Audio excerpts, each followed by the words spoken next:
Julho de 1957. Um menino de 16 anos, magro, camisa 13 às costas, entra em campo no Maracanã pela primeira vez pela seleção brasileira. O jogo é contra a Argentina pela Copa Roca. Ele marca um gol. Todo mundo conhece essa história. O que ninguém conta é que, 6 meses antes daquela noite, a Argentina ofereceu a ele tudo que o Brasil não tinha dado: contrato, chance de verdade, a camisa albiceleste. E ele quase aceitou. Pois é, o maior jogador da história do Brasil quase jogou pela Argentina. Não é teoria da conspiração. É fato documentado. O nome do torneio que mudou isso se chamava Copa Roca. E este vídeo é sobre os esse que a história do futebol engoliu e fingiu que não existiram. O que a gente chama de história do futebol é, na verdade, um novelo de acidentes. Um goleiro que espalmou para frente em vez de para o lado. Uma lesão no aquecimento. Um técnico que dormiu no ponto. E a gente olha para o resultado e acha que era inevitável. Não era. A gente vai destrinchar 3 desses momentos hoje. 3 fios soltos que, se puxados do lado errado, teriam reescrito tudo que você sabe sobre Copa do Mundo. Primeiro, o dia em que a Argentina quase levou Pelé. Segundo, o dia em que Garrincha quase não jogou a final de 1962. Terceiro, o dia em que a Alemanha Oriental quase virou protagonista de uma Copa. E o que um matemático alemão chamado Joachim Clement tem a ver com tudo isso? Spoiler. Ele acertou os 3 últimos campeões mundiais antes de errar feio em 2026. Vamos voltar para 1956. Pelé tem 15 anos, joga no Santos, mas ainda não é Pelé. É o Edson, um garoto de 3 corações que já faz gol em adulto como quem respira. Só que a seleção brasileira não olha para ele. Na época, o futebol brasileiro ainda engatinhava na estrutura profissional. Jogador jovem era apostila, não investimento. A Argentina, por outro lado, tinha um olho clínico para talento alheio. Em 56, a Associação de Futebol Argentino entrou em contato com a família de Pelé. A proposta era concreta. Ele se mudaria para Buenos Aires, jogaria pela seleção argentina, teria contrato, moradia, carreira estruturada. Tudo que o Brasil não oferecia. O pai de Pelé, João Ramos, conhecido como Dondinho, pensou seriamente. Ele mesmo tinha sido jogador, sabia como o futebol brasileiro tratava promessas. Mal. A Argentina tinha uma tradição de acolher talentos sul-americanos. Não era absurdo. O que impediu? Segundo o próprio Pelé em entrevistas, foi uma conversa com um dirigente da CBD que prometeu que ele teria chance na seleção brasileira em breve. Promessa vaga. Mas suficiente para segurar o menino em casa.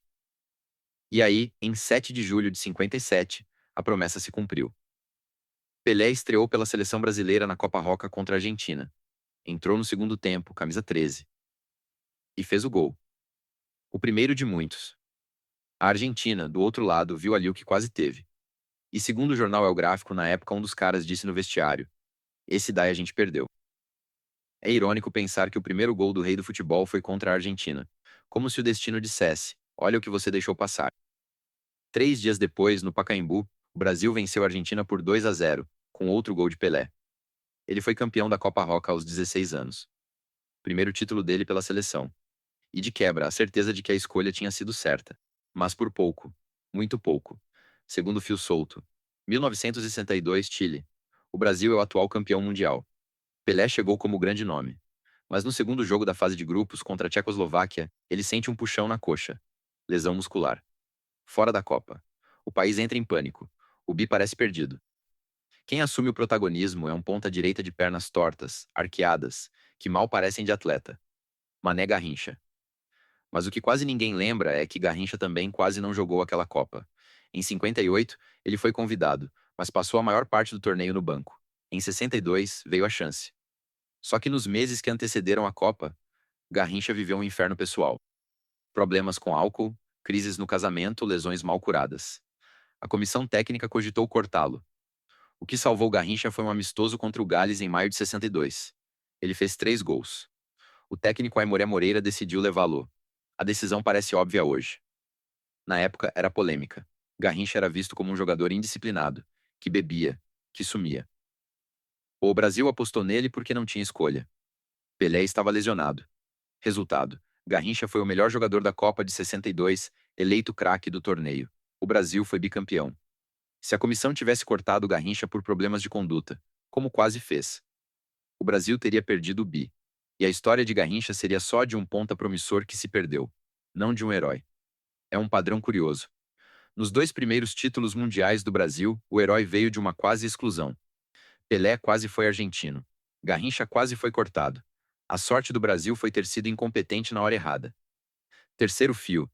1974, Alemanha Ocidental. Essa é a Copa que todo mundo acha que a Holanda de Cruyff perdeu. Mas antes do carrossel laranja, antes de Gerd Müller, teve um EC geopolítico. A Copa de 74 foi a primeira. E única até hoje. Com duas Alemanhas. A ocidental, capitalista, e a oriental, socialista. A Alemanha Oriental era um time desconhecido. Ninguém esperava nada. No entanto, na primeira fase, eles venceram a Austrália e empataram com o Chile. Passaram de fase. Na segunda fase de grupos, caíram no grupo mais pesado possível, Holanda, Brasil e Argentina. E aí aconteceu o improvável. No dia 22 de junho de 74, em Hamburgo, a Alemanha Oriental e a Alemanha Ocidental se enfrentaram pela primeira e única vez na história. A Alemanha Oriental venceu por 1-0. Gol de Jürgen Sparwasser. O mundo do futebol parou. A Alemanha Oriental era, naquele momento, o melhor time alemão da Copa. Tinha chance real de ir à final. O que aconteceu depois? Eles perderam para a Holanda por 2-0. E depois perderam para a Argentina por 1-1 e foram eliminados. Mas por pouco. Se tivessem vencido um jogo a mais, a Alemanha Oriental teria jogado uma final de Copa do Mundo. Isso teria sido um marco político gigantesco para um país que desapareceu 16 anos depois. A Copa de 74, que a gente lembra como o palco do futebol total, quase foi também o palco da consagração de um time de um país que nem existe mais. A história tem senso de ironia. Agora conecta os pontos. Pelé quase argentino. Garrincha quase cortado. Alemanha Oriental quase finalista. Todos esse que a narrativa oficial engoliu. E aí a gente chega em 2026 com a seleção brasileira virando sobre o Japão nos acréscimos e um matemático alemão, Joachim Clement, errando a previsão dele pela primeira vez em 4 Copas. O ICE não acabou. Ele só mudou de nome. Agora vamos pro ponto que ninguém mais cruza. O ICE mais triste de todos. Pelé se aposentou da seleção brasileira em 1971. Jogou a Copa de 70 como despedida. Mas em 1986 o Brasil se preparava para a Copa do México. A seleção tinha Sócrates, Zico, Careca, Júnior. Um timaço. Mas faltava alguém. E aí surgiu um movimento espontâneo no país. Traz o Pelé de volta. Parece piada, mas não é. O então presidente da CBF, Julite Coutinho, fez contato com Pelé. Ele tinha 45 anos. Estava aposentado dos gramados desde 1977. Não jogava profissionalmente há quase uma década. Mas a comissão técnica cogitou seriamente convocá-lo para uma vaga no banco. A ideia não era ele jogar 90 minutos. Era ter um símbolo, uma presença, alguém para entrar nos minutos finais e assustar o adversário. Pelé, segundo fontes da época, topou. Ele se preparou fisicamente, perdeu peso, fez exames. Mas a diretoria da CBF recuou. O argumento: se ele fosse convocado e não jogasse, seria um desgaste. Se jogasse mal, mancharia o legado. Preferiram deixar quieto. O Brasil foi eliminado pela França nas quartas de final nos pênaltis. O jogo terminou 1-1. Nos pênaltis, Sócrates perdeu o primeiro. Zico também. 3-4. Eliminados. Um dos times mais talentosos da história do Brasil caiu nos pênaltis. Você olha para aquela cena e pensa: e se Pelé estivesse no banco? E se ele entrasse nos últimos 10 minutos e fizesse o que sabia fazer? É improvável. Sim, muito improvável. Mas custava tentar? Não custava. A decisão de não chamar Pelé em 86 foi uma das maiores burradas da história da CBF. E a gente nunca fala disso. E aí a gente fecha o ciclo. 3 si que poderiam ter reescrito a história do Brasil nas Copas. O primeiro: se a Argentina tivesse convencido Pelé em 56, o Brasil teria 3 Copas. Provavelmente não. O primeiro em 58, sem Pelé, era improvável.